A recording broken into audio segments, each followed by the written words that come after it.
What's up, tank ticklers? I'm sitting here driving along, and I'm in Topeka, Kansas now. Had a couple quick stories I was thinking about, like, oh, when you sit here, like I said, when you're driving down the road, you start thinking about some things of what happened in your past, kind of thing, or whatever. A couple funny stories that I'm gonna hop on the 75 northbound here now.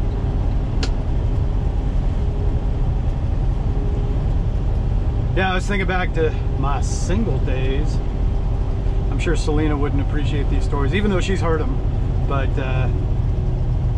you know, airing my laundry of, I gotta admit, you know, some guys are real desperate to get chicks sometimes and stuff like that. Well, several years ago, before me and Selena hooked up,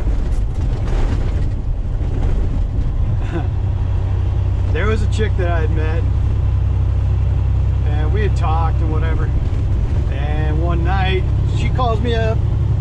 I mean, this chick was like kind of a Kansas 2, you know, like nothing great to look at. A lot of these thirsty broads out here, you know, like single mom. She was probably in her 30s.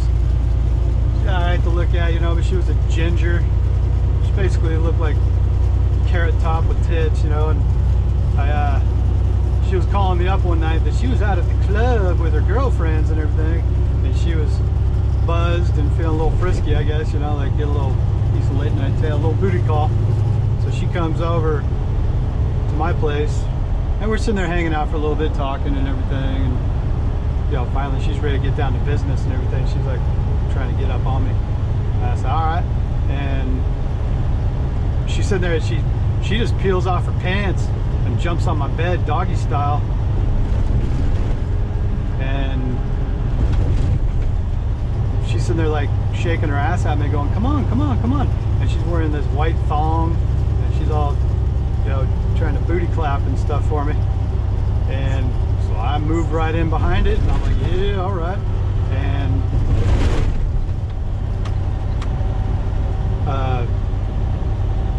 as I move in behind her, of course, I grab her butt and pull it apart, and she's still wearing her thong, and it just, I went, oh, she's wearing this white thong, and she got a big old poop stain. I guess she'd been out shaking her ass a little too hard at the club or something, let something loose. She had crap in her underwear. I was like, oh god, oh, nasty. Oh, it just hit me like a, yeah, blew me right back. I'm all, okay, awkward, because I'm not touching that. And you know, like I said, so even guys got to be picky sometimes, you know, about, I'm not touching this one. So I actually just stepped away, and she's like, what's wrong, you know, going off. And I said, yeah, you just need to put your pants on, we're done for the night. And I backed away, and that was it. And I had a beer in my hand and stuff, and I'm like, nah, I'm good. And it was like that whole awkward moment, because she's sitting there like getting dressed again and asking me questions, and but she's all buzzed, and she's like, well, what's going on? Are you having problems? You can't perform? And I'm like, yeah, I'm pushing rope on this one, all right? No dice. So, and she actually left, and we never spoke again. But when she's asking what's wrong, I didn't even tell her. I just let her get dressed, and I let her leave. But I was thinking, I'm like, yeah, a little minor detective work. By the time you get home, you'll solve this case of what was wrong. So let that one be. I'm like, yeah, don't need none of that. Other guys might put a clothespin on it, you know, on their nose and go at it, but not me, man. Nope. I guess I got a little bit more scruples than that. So then the next one, though, this one was funny too. This is after me and my first wife broke up. It was a chick I had met that I delivered to a place she worked at, and we got to talking and everything. We exchanged phone numbers, and we started talking for a little bit. And one night she says, hey, you want to come over and hang out? We'll watch a movie. And you know, so I said, sure. You know, she was nice. Another again, another kind of Kansas too, you know, single mom chick, but she was decent looking and stuff. She was nice. Go over there, hanging out, and of course, you know, we'd watch a movie, and we had a little something to eat and whatever. And in there, I think we're drinking some wine or something like that, hanging out, and turn around. This chick, she starts, you know, we're sitting on the couch together. She starts rubbing up on me a little bit, like, hey, what's going on? You know, I'm like, I turn around, and I literally just, at that point, I just picked her up, flopped her on the couch on her back, put her legs up, down her. I reached down, and she's wearing like these skinny jeans, and I just reached down and grabbed the waist of her pants and peeled them inside out right off of her and sent them flying like a kite across the room. And the tsunami of funk that came with those pants flying off filled the room instantly. It was like, oh my God, it's like, I got hit in the face full tilt with a tennis racket, you know? It just hit me, and boom! I'm like, oh my God! And she's sitting there with her feet up praying to Jesus, and she's just wide open for the taking. But the stink of that, it was like hot dumpster, fish hatchery, and pig farm on a 98-degree summer day all at once. Like, it was excruciating.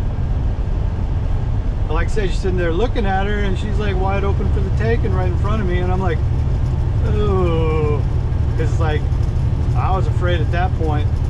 Like, this chick, it filled the room, blew me back, and if this chick didn't even recognize what that was, I mean, she needed to straight up go down to CVS, buy a 6-pack of fucking lava soap bars, come home, mold it into a big fat dildo, and bang herself in the shower with it for about 3 hours with the grit and everything just to get that funk, whatever it was. Because I was afraid I dive into that, it's going to be like, I'm afraid my dick or jaw, you know, my dick's going to be burned off by alien acid blood. Or if I haven't felt like going trolling down there, you know, that I'm going to lose my jaw. It's going to burn off. It's like, oh my God, dude. I literally took her leg, because she got her legs all up, and she's like, come on, come on, come on. And I just folded her leg over on the other one, and I was sitting there just patting her on the thigh, not knowing what to say. I was literally astounded that she didn't even acknowledge this stink. I was like, what the whole hell was that? So,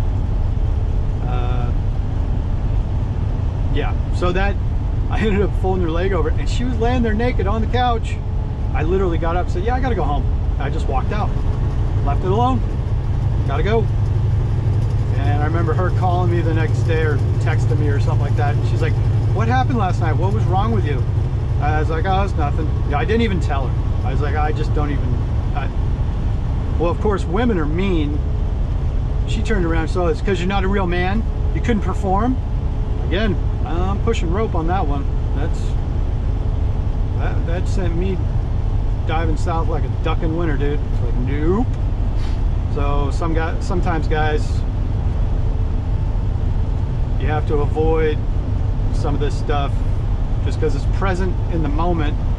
Doesn't mean you got to take advantage of it, especially something like that, because then you're going to get alien acid blood on your dong and it's going to burn off. Or if you decide to travel south for the winter, go down there and you know, smorgasbord, that your jaw might burn off too. You'd be walking around, you know, looking like some weird zombie off of Walking Dead. So that's my advice for the day. You know, sometimes ladies, sometimes you got to clean that beef taco and mud hole, and sometimes it's okay to take a pass on some of that stuff and protect your equipment. So, well, we went through Topeka, heading north, but a couple stories from the nether regions of my past that I always thought were funny.